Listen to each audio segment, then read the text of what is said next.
Modern psychology has a word that is probably used more than any other word in psychology. It is the word maladjusted. It is the ringing cry of modern child psychology, maladjusted. Now, of course, we all want to live the well-adjusted life in order to avoid neurotic and schizophrenic personalities.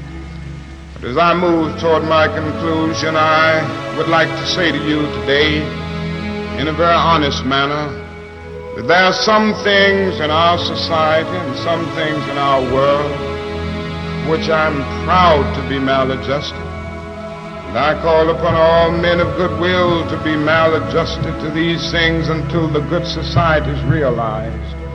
I must honestly say to you that I never intend to adjust myself to racial segregation and discrimination. I never intend to adjust myself to religious bigotry. I never intend to adjust myself to economic conditions that will take necessities from the many to give luxuries to the few, leave millions of God's children smothering in an airtight cage of poverty in the midst of an affluent society.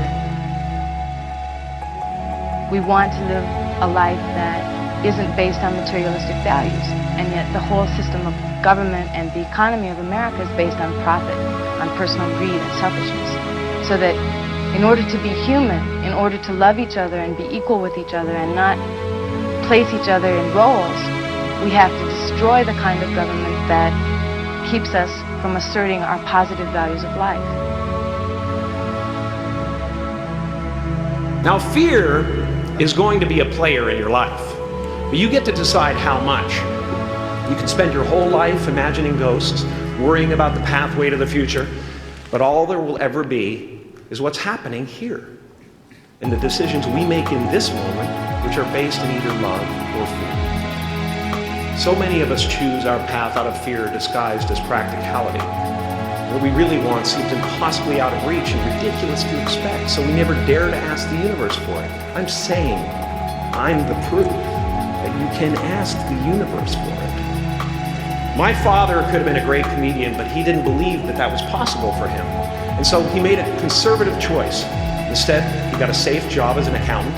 And when I was 12 years old, he was let go from that safe job.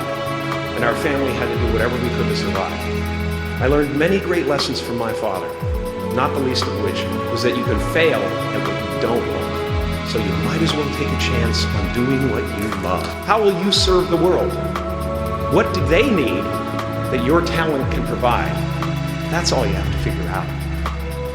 As someone who's done what you're about to go and do, I can tell you from experience, the effect you have on others is the most valuable currency there is. Because everything you gain in life will rot and fall apart, and all that will be left of you is what was in your heart. As far as I can tell, it's just about letting the universe know what you want and working toward it while letting go of how it comes to pass.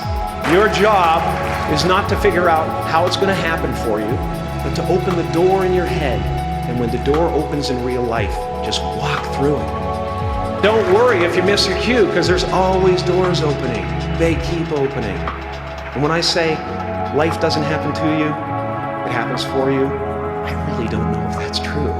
I'm just making a conscious choice to perceive challenges as something beneficial so that I can deal with them in the most productive way. You will only ever have two choices, love or fear.